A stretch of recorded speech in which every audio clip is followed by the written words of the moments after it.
The summer sun beat down mercilessly on Willow Creek as Katherine Bennett stood in the dusty street, clutching a worn leather satchel to her chest, her last worldly possessions tucked inside. Sweat trickled down her neck as she surveyed the rough-hewn buildings that made up the small Montana settlement. It was 1878, and she had traveled for weeks to reach this remote outpost, fleeing memories as painful as the blisters on her feet. Catherine Kate, to the few who had ever bothered to know her, brushed a strand of auburn hair from her face. The stagecoach that had deposited her here had already disappeared in a cloud of dust, leaving her alone with her uncertainty. 22 years of life had taught her that being unwanted was her natural state of existence. "You looking for someone, miss?" A gruff voice startled her from behind. Kate turned to find an older woman with leathery skin and kind eyes watching her from the boardwalk. "I'm looking for work, madam, and perhaps a place to stay," Kate replied, her voice stronger than she felt. The woman nodded slowly. "Name's Martha Wilkins. I run the boarding house yonder." She gestured to a 2-story building at the end of the street. "Might have a position available if you're not afraid of honest work." Kate nodded gratefully. "I'm Katherine Bennett. I'm not afraid of work at all." "Good, because Willow Creek doesn't tolerate idlers," Martha said, leading the way. As they walked, Kate felt eyes on her. This wasn't unusual. A new face in a small town always drew attention. But one gaze felt different, more intense. She glanced toward the saloon and caught sight of a tall man leaning against a hitching post, his face partially obscured by the brim of a black hat. Something about his steady observation made her quicken her pace. Martha showed Kate to a small room on the second floor of the boarding house. "It ain't much, but it's clean. $5 a month, which I'll take out of your wages. You'll help with cleaning, cooking, and laundry. We serve breakfast and supper to the boarders." "Thank you, Mrs. Wilkins. I'm grateful." When Martha left, Kate sank onto the narrow bed, exhaustion washing over her. She'd left St. Louis with little more than the clothes on her back and a desperate need to escape. Her stepfather's death had freed her from his home but left her without protection from his creditors, who had taken everything else. The next morning came early. Kate was already awake when Martha knocked on her door at 5. By 6, she had helped prepare breakfast for the 12 men who boarded at the house, mostly miners and railroad workers. She worked efficiently, keeping her eyes down and her words few. "You're a hard worker," Martha commented as they washed dishes afterward, "not like the last girl." She was more interested in finding a husband than earning her keep. "I'm not looking for a husband," Kate said firmly. "Every woman needs someone, girl." Kate scrubbed a plate with unnecessary force. "I've managed alone this far." Martha raised an eyebrow but said nothing more. For 3 days, Kate established a routine. She rose early, worked hard, spoke little, and went to bed exhausted. On the 4th day, Martha sent her to the general store with a list of supplies. The bell above the door jingled as Kate entered Holloway's general store. The proprietor, a portly man with mutton chop whiskers, greeted her with practiced cheer. "Morning, miss. You must be Martha's new girl." "Yes, sir, I have a list." As Mr. Holloway gathered the items, the bell jingled again. Kate didn't look up until a deep voice spoke. "Morning, Hank." "Got that order ready?" "Just finishing up with the lady first, Owen." Kate turned and found herself looking up at the man she'd noticed watching her when she first arrived. Up close, he was even more imposing, tall and broad-shouldered, with sun-bronzed skin and eyes the color of a summer storm. His dark hair curled slightly where it touched his collar, and a few days' worth of stubble shadowed his jaw. "No rush," he said, his gaze settling on Kate with undisguised interest. She turned away, uncomfortable with his scrutiny. When Mr. Holloway finished with her order, she paid quickly and gathered the packages. "Let me help you with those," the stranger offered, reaching for the largest bundle. "I can manage," Kate said stiffly. A smile tugged at the corner of his mouth. "I don't doubt it, but my mama raised me to offer assistance to ladies carrying heavy loads." Before she could protest further, he had taken the largest package from her arms. "Owen Blackwood," he said, tipping his hat with his free hand. "I have a ranch a few miles outside town." "Katherine Bennett," she replied reluctantly. "I work for Mrs. Wilkins. I know, news travels fast in Willow Creek." He fell into step beside her as they left the store. "Where are you from, Miss Bennett?" sent Louis most recently. "That's a long way to travel alone." Kate kept her eyes fixed ahead. Sometimes alone is the safest way to travel. Owen studied her profile. "Sounds like there's a story there." "Not one I care to share with strangers, Mr. Blackwood," he chuckled, a rich sound that drew more attention than Kate wanted. "Fair enough. But I hope we won't remain strangers for long." When they reached the boarding house, Kate reached for the package. "Thank you for your assistance." "My pleasure." Owen relinquished the bundle, his fingers brushing hers briefly. "Perhaps I'll see you at the Founders' Day dance next Saturday." "I doubt it, I have work." Even Martha gives her help time off for the dance. His eyes crinkled at the corners when he smiled. "It's the social event of the season in these parts." Kate shook her head. "I don't dance, Mr. Blackwood. Everyone can dance with the right partner." She met his gaze directly for the first time. "I've never been one for socializing. Good day, Mr. Blackwood."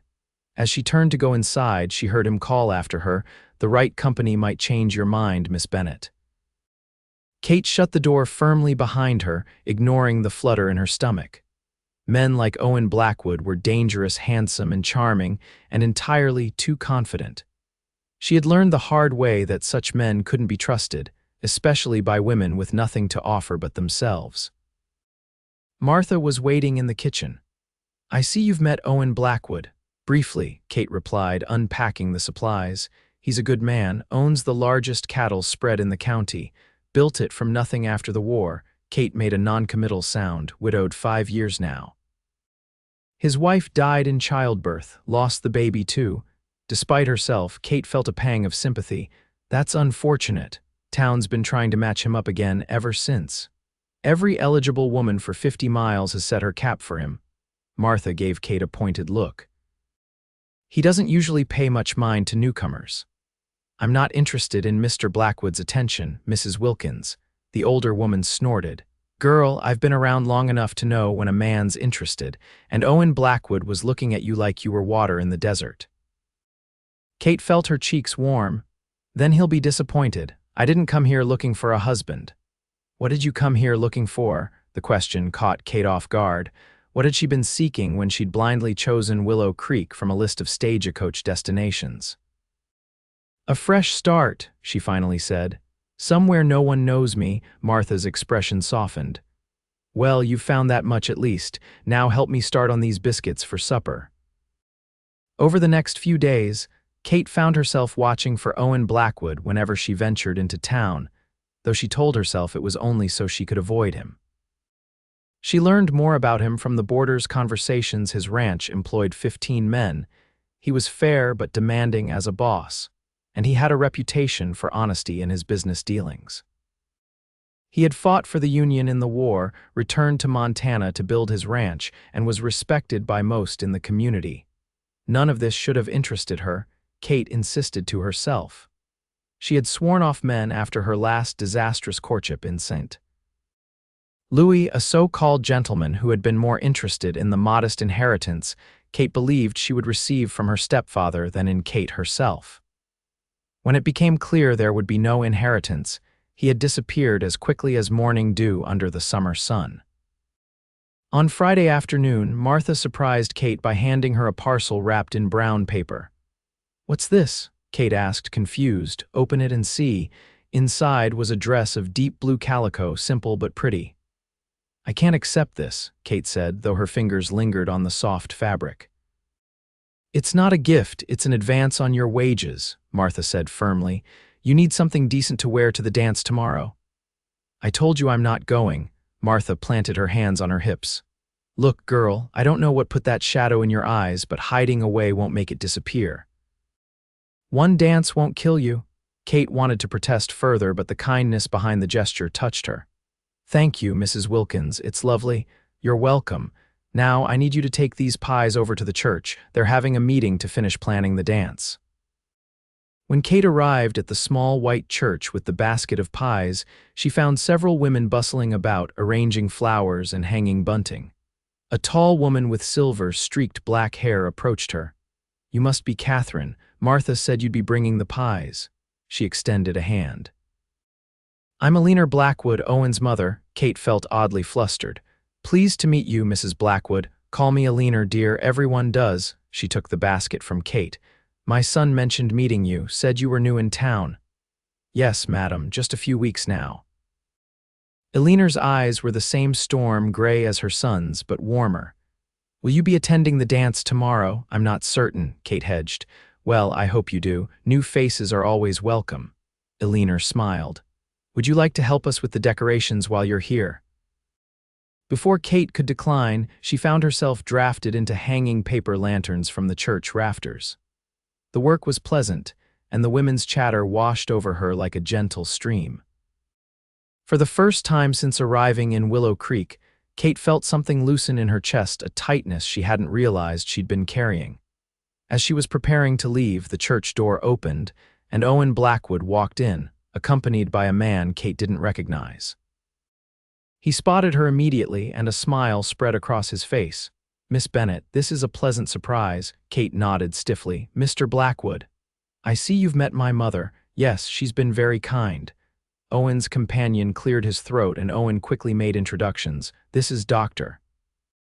James Miller, our local physician. Doc, this is Miss Katherine Bennett. The doctor tipped his hat. A pleasure, miss. Likewise, doctor. Kate turned back to Owen. If you'll excuse me, I should return to the boarding house.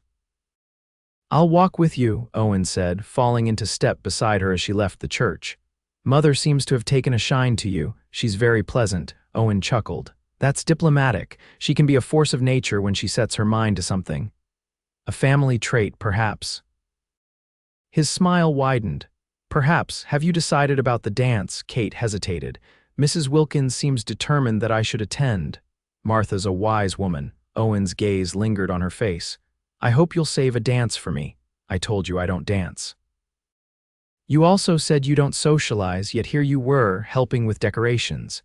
Kate couldn't help the small smile that tugged at her lips. That was different. I was ambushed. Owen laughed, a rich sound that seemed to warm the air between them. Then consider this fair warning. I intend to ambush you for at least one dance tomorrow night. They had reached the boarding house, and Kate paused at the door. You're very persistent, Mr. Blackwood. Owen, he corrected. And yes, it's another family trait, especially when something matters. His expression grew more serious. Would you tell me why you're so determined to keep everyone at arm's length? Katherine, the use of her full name, spoken in his deep voice, sent an unexpected shiver through her. Kate, she said softly. I prefer Kate. Kate, he repeated, as if testing it. Will you answer my question? She met his gaze, finding no mockery there, only genuine interest. Experience has taught me that people rarely want me for myself, Mr. Blackwood. They either want something from me or want to change me into something I'm not. Owen studied her face for a long moment. I'm sorry that's been your experience. It's simply how the world works, not always. He took a step closer. Some people recognize value when they see it without needing anything in return. Kate felt her breath catch. I should go inside. Owen nodded, stepping back. Until tomorrow, Kate. She watched him walk away, his tall figure cutting a distinctive silhouette against the setting sun. Despite her reservations, she found herself looking forward to the dance with a flutter of anticipation she hadn't felt in years. Saturday dawned clear and warm. Kate spent the morning helping Martha prepare food for the dance, then assisting the boarders with various mending tasks they'd saved for her skilled needle. By mid-afternoon, Martha shooed her upstairs to prepare for the evening. Kate bathed in the small hip bath behind a screen in her room, washing away the dust and sweat of the day. She brushed her hair until it shone, then pinned it up in a simple style that allowed a few tendrils to frame her face. The blue dress fit well, its modest neckline and full skirt flattering her slender figure. When she descended the stairs, Martha looked up from adjusting her own bonnet and nodded with approval. You clean up nice, girl. Thank you, and thank you for the dress. Remember, it's coming out of your wages, Martha said gruffly, but her eyes were kind. Now come on, the dancing will have started already. The town hall had been transformed by the decorations Kate had helped hang that morning. Paper lanterns cast a warm glow over the crowd, and wildflowers adorned every table. A small band played in one corner and couples already twirled across the wooden floor. Kate followed Martha to a table where several older women sat, including Owen Blackwood, who greeted her warmly. "Katherine, dear, you look lovely." "Thank you, Mrs. Blackwood," Owen, please, "and you must meet everyone." She quickly introduced Kate to the other women, whose names blurred together in Kate's nervous state. For the next hour, Kate sat watching the dancers, declining several invitations from men she didn't know. She was beginning to think Owen Blackwood had forgotten his ambush when he appeared before her, looking impossibly handsome in a clean white shirt, dark vest, and pressed trousers. "I believe you promised me a dance, Kate," he said, extending his hand. "I made no such promise," she protested, though without much conviction. "Then grant me the honor now." With Owen and Martha both watching expectantly, Kate felt she had little choice.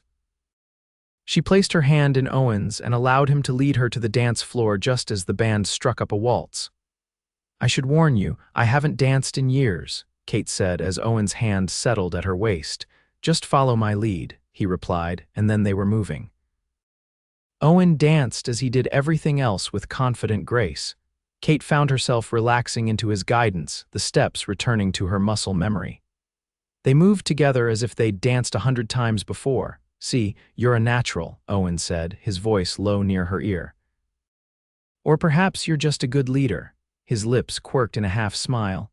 "A partnership requires both skills, the leader suggests, but the follower must interpret and respond. Is that your view of marriage as well, Mr. Blackwood?" The question slipped out before Kate could stop it. If Owen was surprised by her directness, he didn't show it. "Owen," he corrected again, "and yes, I believe the best marriages are partnerships of equals, each bringing their own strengths. A progressive view. My parents had such a marriage. My father valued my mother's intelligence and spirit as much as her beauty." His expression grew thoughtful. "I was fortunate to witness that kind of love growing up." "Not everyone is so fortunate," Kate said softly. Owen's hand tightened slightly at her waist. "Your parents?" "My father died when I was small. My mother remarried a man who viewed women as decorative possessions at best, burdens at worst." "And your own marriage?" Kate missed a step, then recovered. "I've never been married. Forgive me, I assumed, given your views, I was engaged briefly." Kate kept her eyes fixed on Owen's shoulder. "It ended when my stepfather died and left nothing but debts." Understanding dawned in Owen's eyes. "He left when the money didn't materialize." Kate nodded once sharply. "As I said, people usually want something from you." "Not everyone is so mercenary, Kate. Perhaps not, but once bitten, twice shy, as they say." The music was drawing to a close, and Kate was both relieved and oddly disappointed. Dancing with Owen felt dangerously comfortable. "Thank you for the dance," she said, preparing to step away. Owen kept hold of her hand. "Stay for one more." The band began a livelier tune, and before Kate could protest, Owen had swept her into the faster dance. She found herself laughing despite her reservations as they circled the floor with the other couples. "You have a beautiful smile," Owen said when they paused for breath. "You should use it more often." Kate felt her cheeks warm. "Perhaps I haven't had much to smile about recently. Then I'll have to work on changing that." The evening continued, and to Kate's surprise, she enjoyed herself. She danced with Dr. Miller and several other men, though none made her heart race like Owen did. She even found herself joining in conversations with the other women, who seemed genuinely welcoming. As the night drew to a close, Owen appeared at her side again. "May I walk you home?" Kate hesitated, then nodded. "Thank you." They strolled through the quiet town, the music from the dance fading behind them. The night air was cool after the warmth of the hall, and Kate shivered slightly. Without a word, Owen removed his coat and draped it over her shoulders. "Thank you," she said, pulling it closer. It smelled of leather, pine, and something uniquely Owen. "I had a pleasant evening." "High praise indeed," Owen teased. "I'm glad you came. Martha didn't give me much choice. Remind me to thank her." They reached the boarding house too quickly. Kate slipped off Owen's coat and handed it back to him. "Good night, Mr. Blackwood." "Owen," he corrected yet again, taking the coat. "Kate, I'd like to call on you properly. Perhaps take you for a drive tomorrow afternoon." Kate searched his face in the moonlight. "Why?" The question seemed to surprise him. Because I enjoy your company, because I'd like to know you better. There must be a dozen eligible young women in this town who would be better company. I don't want their company, I want yours. The simple statement sent a flutter through Kate's chest. I'm not looking for romance, Owen. Then we'll start with friendship. He took her hand gently. One drive. If you find my company unbearable, I'll trouble you no further. Kate knew she should refuse. Getting involved with Owen Blackwood, even as a friend, was dangerous to the carefully constructed walls around her heart, but something in his steady gaze made her nod. One drive, she agreed. His smile was worth the risk. I'll come by it too. Kate watched him walk away, wondering what she had just set in motion. The next morning, Martha raised an eyebrow when Kate mentioned Owen's invitation. About time he showed some interest in someone. That man has been alone too long. It's just a drive, Mrs. Wilkins. Martha snorted. No such thing as just a drive when it comes to a man like Owen Blackwood. He doesn't do anything without purpose. Kate busied herself with the breakfast dishes. Well, my purpose is simply to see more of the countryside, and if he wants to show you more than the countryside, then I'll remind him that I'm not in the market for a husband. Martha shook her head. Girl, sometimes the best things in life are the ones you weren't looking for. At precisely 2 o'clock, Owen arrived with a handsome buggy pulled by a matched pair of bay horses. He helped Kate up onto the seat, his hands strong and sure at her waist. These are beautiful animals, Kate commented as Owen took the reins. Thank you, I raised them from colts. He clicked his tongue and the horses set off at a smart trot. I thought we'd head up to the ridge. The view of the valley is spectacular. The day was perfect for a drive, warm but not hot, with a gentle breeze that carried the scent of wildflowers. As they left the town behind, Kate felt herself relaxing. The countryside was beautiful rolling hills giving way to distant mountains, the landscape dotted with wildflowers and the occasional stand of pines. How did you end up in Montana? Kate asked as they traveled. I was born here, actually. My father came out for the gold rush in '63 but was smart enough to see that the real future was in cattle. Owen guided the horses around a bend in the road. He staked a claim sent for my mother and started building. I was born a year later, and you've never wanted to leave. I left for the war in '61, fought for 4 years. That was enough to convince me that home was where I belonged. Owen glanced at her. What about you? What brought you to Willow Creek specifically? Kate watched the landscape roll by.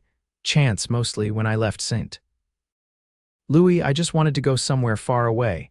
I had enough money for a stagecoach ticket west, and Willow Creek was as far as that would take me. Running from something? Memories, mostly, Kate admitted, and creditors. My stepfather left substantial debts when he died. Which you weren't responsible for. Try telling that to the men who came looking for payment. Kate's voice was bitter.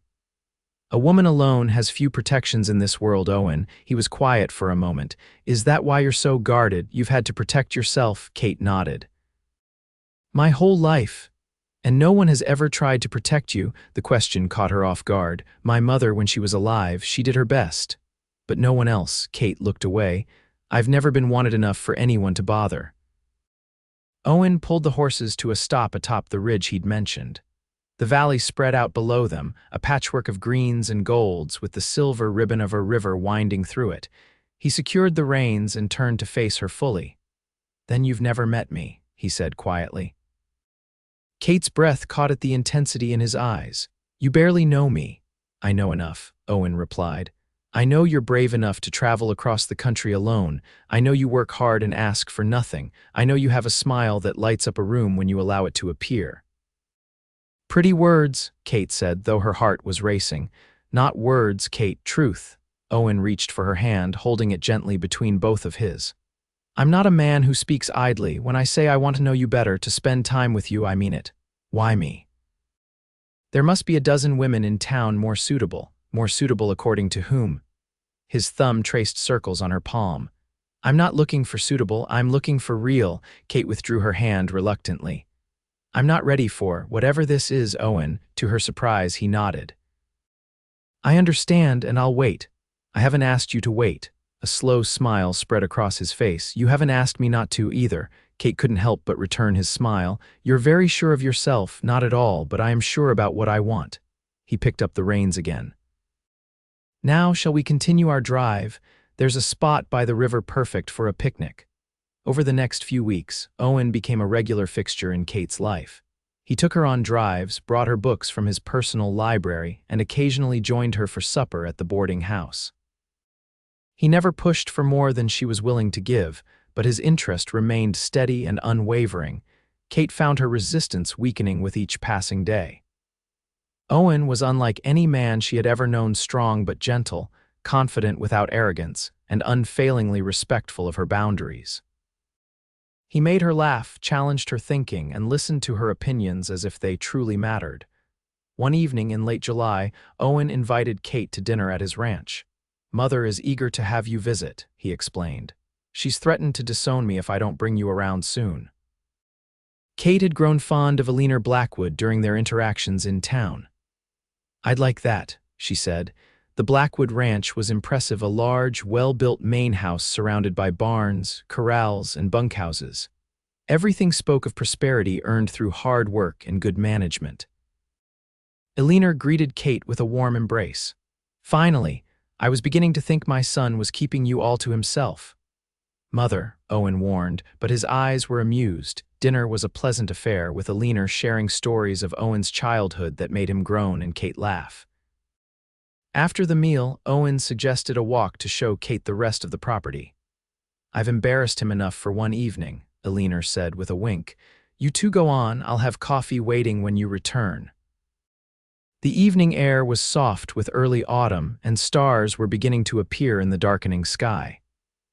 Owen led Kate through the gardens behind the house, then up a small hill that overlooked the entire ranch. "It's beautiful," Kate said, taking in the view. Lamplight glowed from the windows of the main house and the bunkhouses, and in the distance, she could make out the shadowy forms of cattle grazing in the moonlight. "My father stood on this spot when he first claimed the land," Owen said, his voice quiet with reverence. "He told me he knew immediately that this was where he would build his life with my mother." Kate glanced at him. "He sounds like a remarkable man." He was, tough but fair. "He taught me that a man's word is his bond, and that the measure of success isn't what you have, but what you build." Owen turned to face her. "He would have liked you, Kate." "I'm not sure about that," she said with a small smile. "I can be rather stubborn." "So was he, so is mother for that matter," Owen laughed. "Perhaps that's why I'm drawn to strong-willed women." The casual reference to his attraction sent a flutter through Kate's stomach. They stood in companionable silence for a moment, watching as the last light faded from the sky. "Kate," Owen said finally, "I've been patient. I've given you time and space, but I need to know if there's any hope for us." Kate felt her heart beat faster. "What exactly are you asking, Owen?" "I'm asking if you could ever see yourself here with me." His eyes searched hers in the moonlight. "I'm asking if you could ever trust me enough to let me love you." The directness of the question took her breath away. "I don't know," she whispered honestly. "I want to, but you're afraid." Owen stepped closer, close enough that she could feel the warmth of him in the cool evening air. "What are you afraid of, Kate?" "Disappointment, betrayal." She swallowed hard. "Being unwanted once the novelty wears off." Owen's hands came up to frame her face, his touch impossibly gentle. "I told you once that you've never been wanted because you've never met me. I meant it then, and I mean it now." Before Kate could respond, he lowered his head and kissed her. His lips were warm and firm against hers, the contact sending sparks through her entire body.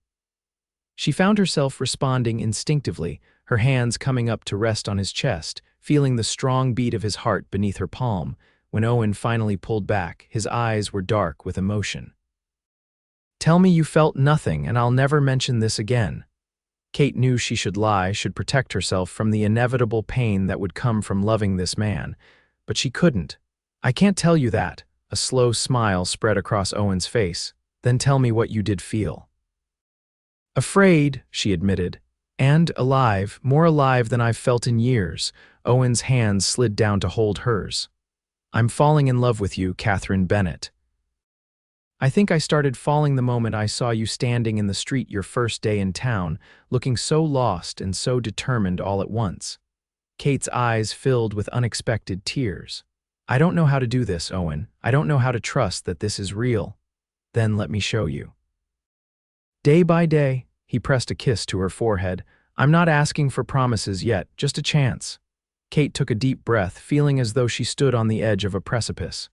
"A chance," she agreed softly. Owen's smile was like the sun breaking through clouds. "That's all I need." As summer gave way to autumn, Kate found herself drawn deeper into Owen's life. She continued working at the boarding house, but spent most of her free time at the Blackwood ranch, getting to know Alina better and watching Owen in his element. He was respected by his men, firm but fair, just as he described his father. One crisp October afternoon, Kate sat on the porch of the main house, mending one of Owen's shirts while Alina worked on a quilt beside her. The older woman glanced up from her stitching with a knowing smile. "You know, in all the years since Emily died, I've never seen Owen look at anyone the way he looks at you." Kate's needle stilled. "I'm sure that's not true. I'm his mother. I notice these things." Alina set her quilting aside. "He loved Emily, don't misunderstand me." "But they were young, and it was a comfortable sort of love. What he feels for you, it's different, deeper." Kate felt her cheeks warm. "We're taking things slowly." "As you should. The best foundations are built stone by stone, not thrown up overnight." Alina reached over to pat Kate's hand. "But don't take too long, dear. Life has a way of surprising us when we least expect it." As if summoned by their conversation, Owen appeared, riding up to the house on his favorite stallion. He dismounted in one fluid motion and bounded up the steps, his face alight with some excitement. "Kate." "Mother, I have news." He pulled a telegram from his pocket. "My cousin Robert is coming for a visit. He'll be here next week." Alina clapped her hands. "Wonderful, it's been years since we've seen him." "Who is Robert?" Kate asked, setting aside her mending. "My father's brother's son," Owen explained. "He lives in Boston now, but we grew up together. He's bringing his new wife. They were married this spring." Kate smiled at Owen's obvious pleasure. "He must be special to you." "Like the brother I never had," Owen confirmed. "You'll like him, Kate. He's clever and well-read, always full of new ideas." The following week brought Robert and his bride, Amelia, to Willow Creek. Robert Blackwood was a slighter version of Owen, with the same gray eyes but a more scholarly bearing. Amelia was a pretty, vivacious young woman who immediately endeared herself to everyone with her warm manner and quick wit. On their second evening, after dinner, the men retired to Owen's study for brandy, while the women gathered in the parlor. Amelia, curled comfortably in an armchair, studied Kate with friendly curiosity. "So, Kate, Owen tells us you came west on your own. That must have taken tremendous courage." Kate smiled. "Or desperation. Sometimes they look the same from the outside. Either way, I'm impressed." "I don't think I could have done it." Amelia glanced fondly toward the study. "I've always had family around me. The thought of being truly alone is terrifying." "You get used to it," Kate said, then amended, "or rather you learn to manage." Alina, who had been quietly knitting, looked up. "But you're not alone anymore, dear. You have us now." The simple statement brought unexpected tears to Kate's eyes. "Yes," she said softly, "I suppose I do." Later that night, Owen walked Kate back to the boarding house, as had become their custom when she didn't stay overnight in the guest room at the ranch. The air was crisp with the promise of winter, and Kate huddled deeper into the warm shawl Alina had insisted she take. "You're quiet tonight," Owen observed. "Is everything all right?" Kate nodded, then reconsidered. "Your mother said something that touched me. She said I'm not alone anymore, that I have all of you now." Owen stopped walking, turning to face her. "Of course you do. Surely you knew that." "Knowing something and feeling it are different things." Kate looked up at him, the moonlight silvering his features. "All my life, I've been on the outside looking in, with you, with your family. For the first time, I feel like I belong somewhere." Owen's expression softened. "You do belong, Kate, with us, with me." He kissed her then, there in the middle of the quiet street, and Kate felt something within her finally surrender. The walls she had built around her heart began to crumble, stone by stone. When they reached the boarding house, Kate didn't immediately go inside. Instead, she took Owen's hands in hers. "I'm falling in love with you," she said simply. "I think I have been for a while now, but I was too afraid to admit it." The joy that bloomed on Owen's face was worth every moment of fear she had overcome to speak those words. "Kate," he breathed, pulling her close. "I love you. I have from the beginning." They stood there, wrapped in each other's arms, until the cold finally drove them apart. Owen pressed one last kiss to her lips. "I'll see you tomorrow." Kate watched him walk away, her heart fuller than she had ever thought possible. The next morning, Kate was helping Martha with breakfast when the door to the boarding house burst open, and one of Owen's ranch hands rushed in, his face pale with urgency. "Miss Bennett, you need to come quick. There's been an accident at the ranch." Kate's heart stopped. "Owen." The man nodded grimly. He was breaking a new horse. The animal spooked and threw him bad. "Doc Miller's with him now, but Mr. Blackwood's asking for you." Martha pushed Kate toward the door. "Go, I'll manage here." The ride to the ranch was the longest of Kate's life. When they arrived, Alina met her at the door, her face drawn with worry. "He's in his room. Dr. Miller is with him." Kate rushed upstairs, her heart pounding. She found Owen in his bed, his face pale against the pillows. Dr. Miller bent over him. Owen's eyes were closed, but they fluttered open as she approached. "Kate," he whispered, reaching for her hand. "I'm here." She took his hand, alarmed at how weak his grip felt. "What happened?" Dr. Miller straightened up.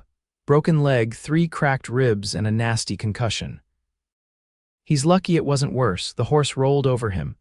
"But he'll recover?" Kate asked, her voice trembling. "With proper care and rest, yes." The doctor's stern gaze fixed on Owen. "Which means staying in this bed for at least 2 weeks, then limited movement for another month. No arguments." Owen grimaced. "The ranch will manage without you for a few weeks," Robert said from the doorway. "I've already spoken to your foreman. Between him and me, we'll keep things running." "There, you see," Kate said, squeezing Owen's hand. "Everything will be fine. You just need to rest." After the doctor left, Kate sat beside Owen's bed, bathing his forehead with a cool cloth. He drifted in and out of sleep, the laudanum Dr. Miller had given him for the pain making him drowsy. During one of his lucid moments, Owen caught Kate's hand. "Stay," he murmured, "at the ranch." "While I recover." Kate hesitated. It would be improper for her to stay at the ranch without a formal commitment between them, but the thought of being away from Owen while he was injured was unbearable. Alina, who had been watching from the doorway, stepped forward. "Kate will stay in the guest room, Owen. I've already sent for her things." Kate looked up in surprise. "Mrs. Wilkins agreed to that." A small smile touched Alina's tired face. "Martha Wilkins has been trying to push you and Owen together since the day you arrived. She was practically packing your bags herself." Over the next 2 weeks, Kate rarely left Owen's side. She read to him when he was awake, helped change his bandages, and made sure he took the medicine Dr. Miller prescribed. At night, she retired to the guest room, but was always the first at his door in the morning. Robert and Amelia extended their stay to help with the ranch, and Kate found herself growing close to them both. Amelia, in particular, became a confidante. "You love him very much, don't you?" she asked one afternoon as they walked in the garden. Kate nodded. "More than I thought possible." "Has he asked you to marry him yet?" "Not formally." Kate plucked a late blooming wildflower. "We've talked around it, but you're still afraid," Amelia finished gently. "Not of Owen," Kate clarified. "Of all of this." She gestured to the grand house, the sprawling ranch. "I'm a boarding housemaid with no family and no dowry. What could I possibly bring to a marriage with someone like Owen?" Amelia linked her arm through Kate's. "Yourself, that's all he wants." Kate sighed. "It seems so unequal." "Love isn't a ledger book, Kate. It's not about equal exchanges." Amelia smiled. "Besides, I've seen the way Owen looks at you. In his eyes, you're the one bringing honor to the arrangement." By the time Owen was allowed out of bed, Kate had become an integral part of the household. She helped Alina with the accounts, learned the routines of the ranch, and even began riding lessons with Amelia's encouragement. One evening in late November, Owen found Kate in the library, curled up with a book by the fire. His leg was still splinted, and he moved carefully with the aid of a cane, but his color had returned and his strength was growing daily. "What are you reading?" he asked, easing himself into the chair opposite her. Kate showed him the cover. "Your copy of Wuthering Heights. I've never read it before." "And what do you think of Heathcliff and Catherine?" I think they made each other miserable, Kate said honestly. That's not love, it's obsession. Owen chuckled. A pragmatic view. What would you consider love then? Kate considered the question. Choice, she said finally. Love is choosing someone every day, even when it's difficult. It's building something together, not tearing each other apart. Owen's eyes were warm as they studied her face. Like what we're building? Yes, Kate admitted softly. Like us. Owen reached into his pocket and withdrew a small box. I've been carrying this around for weeks, waiting for the right moment. I think this is it. Kate's heart began to race as Owen opened the box to reveal a delicate gold ring set with a single pearl surrounded by tiny diamonds. It was my grandmother's, Owen said. My father gave it to my mother when they became engaged, and she gave it to me before you came into my life, as if she knew I would need it soon. He moved from his chair to kneel awkwardly before her, his injured leg extended to the side. Katherine Bennett, I have loved you from the first moment I saw you.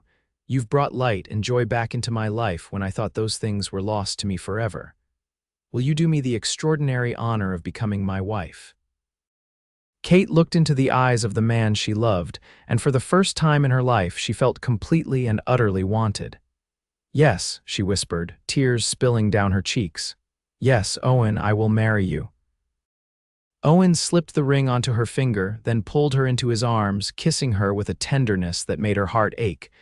When they finally broke apart, he rested his forehead against hers. Thank you, he murmured. For what? For taking a chance on me.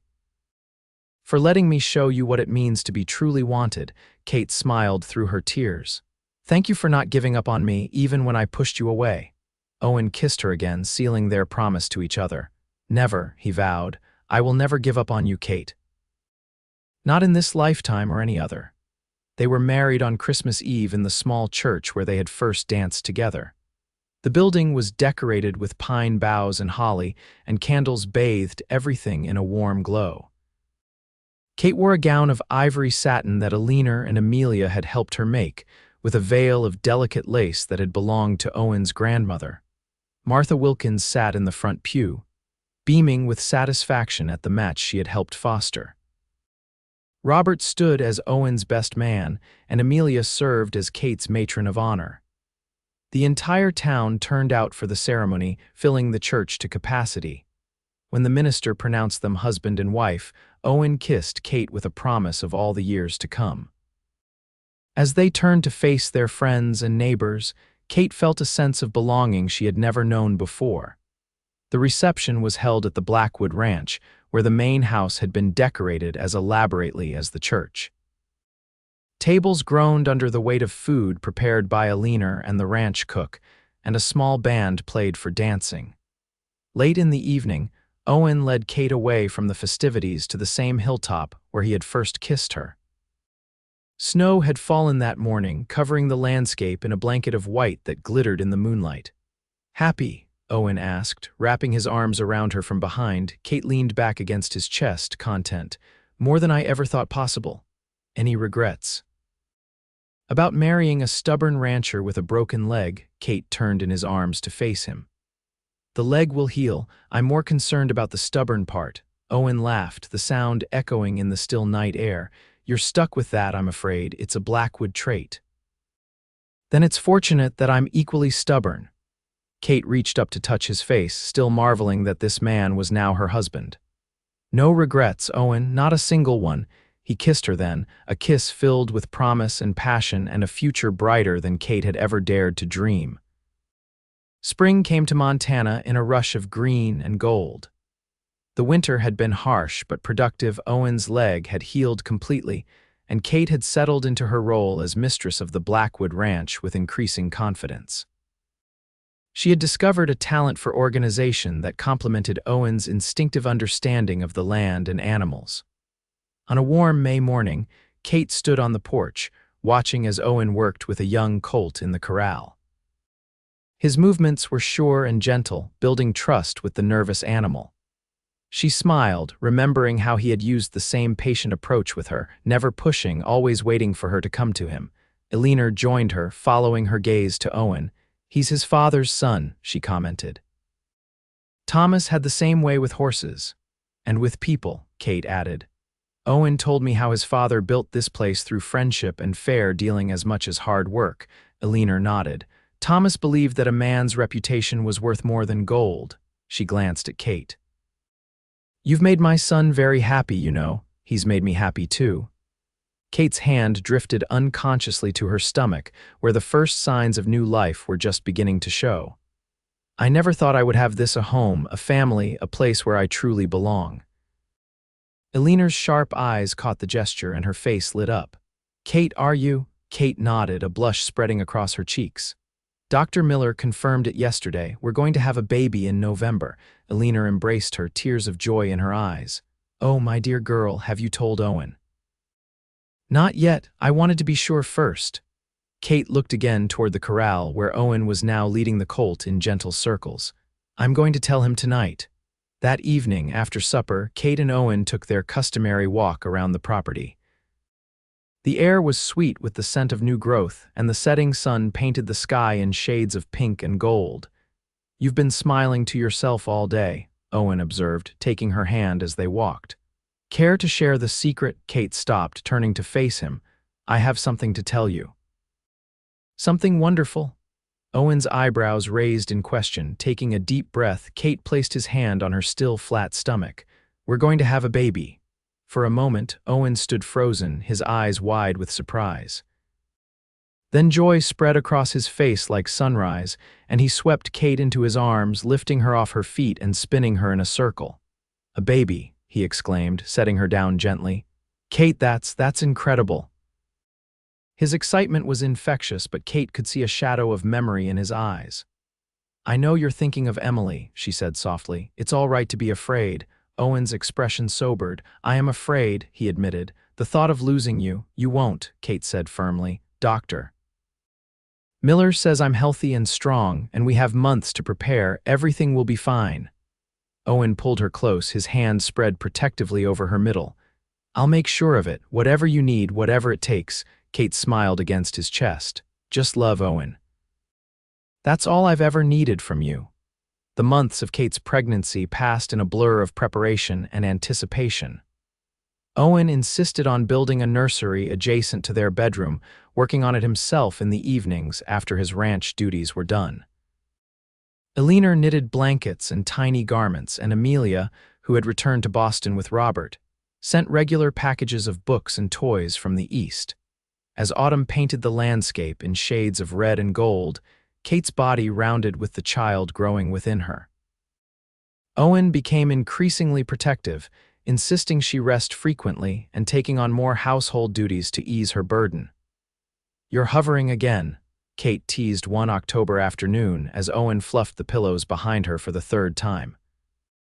I'm taking care of my wife and child, he corrected, dropping a kiss on her forehead. Kate caught his hand. And you're doing a wonderful job, but I'm not made of glass, Owen. Women have been having babies since the beginning of time. Not my baby, he said softly. Not with the woman I love more than life itself. Kate's heart melted at the sincerity in his voice. Come here, she said, making room beside her on the settee. When he sat, she guided his hand to her belly, where their child was making its presence known with enthusiastic kicks. Feel that. That's our son or daughter saying hello. Owen's face transformed with wonder as he felt the movement beneath his palm. Hello, little one, he whispered. Your mother and I can't wait to meet you. November brought early snow and bitter cold. As Kate's time grew near, Dr. Miller took to staying at the ranch overnight, unwilling to risk being unable to reach her when labor began. On the night of November 15th, Kate woke to the first contractions. She touched Owen's shoulder gently, not wanting to startle him. Owen, she said softly, it's time. He was instantly alert, eyes wide with a mixture of excitement and fear. Are you sure? Should I get Dr. Miller? Kate nodded, wincing as another contraction began. Yes, and a leaner. The next 12 hours were the longest of Owen's life, banished from the bedroom by Dr. Miller. He paced the hallway outside, flinching at each cry from within. Eleanor brought him coffee and reassurance in equal measure, but nothing could ease his fear. This is normal, she told him, watching as he wore a path in the carpet. Bringing a new life into the world takes time and effort. It's been hours, Owen said, running a hand through his already disheveled hair. What if something's wrong? Dr. Miller would tell us if there was cause for concern, Eleanor said calmly. Kate is strong, Owen. Have faith in her. Just then, a new sound penetrated the door, the thin, indignant wail of a newborn. Owen froze, his heart thundering in his chest. A moment later, Dr. Miller opened the door, his tired face split with a broad smile. Congratulations, Mr. Blackwood. You have a healthy daughter. Owen felt his knees weaken with relief and joy. And Kate, exhausted but fine, you can go in now. Nothing could have prepared Owen for the sight that greeted him. Kate sat propped against the pillows, her hair damp with sweat, her face pale but radiant with a joy that took his breath away. In her arms was a tiny bundle wrapped in one of Eleanor's knitted blankets. Owen, Kate said, her voice hoarse from exertion, come meet your daughter. He approached the bed on unsteady legs, sitting carefully beside her. Kate shifted the bundle, revealing a small, perfect face with a dusting of dark hair. She has your hair, Kate said softly. Owen reached out a trembling finger to touch the baby's cheek. She's beautiful, he whispered, tears filling his eyes, just like her mother. Kate leaned against him, exhaustion evident in every line of her body. What shall we call her? Owen studied the tiny face, his heart so full it seemed impossible to contain. Elizabeth, he said finally, after my grandmother, Elizabeth Katherine Blackwood. Elizabeth, Kate repeated, smiling down at their daughter. Welcome to the world, little one. You are so very wanted. As the years passed, the Blackwood ranch prospered, as did the family that called it home. Elizabeth, or Libby as she was known, grew into a spirited child with her father's dark hair and her mother's determined nature. She was joined by a brother, Thomas, when she was 3, and another sister, Grace, 2 years after that. Kate flourished as a mother and as the mistress of the Blackwood Ranch. She started a small school for the children of the ranch hands and neighboring homesteads, teaching reading and arithmetic in a room Owen added to the main house for that purpose. Her reputation for fairness and intelligence spread throughout the county, and she was often sought out for advice by other women. On a warm summer evening 10 years after their wedding, Kate and Owen sat on the porch, watching their children play in the twilight. Libby, now 9, was teaching 6-year-old Thomas how to lasso a fence post, while little Grace toddled after them, determined not to be left out. We've done well, haven't we? Owen said, his hand finding Kate's. Kate smiled, leaning her head against his shoulder. Better than I ever dreamed possible. Any regrets about marrying a stubborn rancher and moving to the middle of nowhere? It was an old joke between them, and Kate's answer was always the same. Not a single one. Owen kissed the top of her head. Do you remember what you said to me that day in town, when we first met properly? I said many things, most of them rather discouraging. Kate laughed. You said, I've never been wanted, and I told you, then you've never met me, Kate finished. I remember. Owen turned to face her fully, his eyes as earnest as they had been that day. I meant it then, and I mean it now. You are wanted, Kate Blackwood. You are loved beyond measure. Kate reached up to touch his face, still handsome despite the lines that 10 years of sun and laughter had etched around his eyes. As are you, my love. As are you. In the gathering dusk, their children's laughter rang out across the land that had become their home, a testament to the love that had begun with a chance meeting and a simple truth. Sometimes, all it takes to find your place in the world is to meet the one person who truly sees you.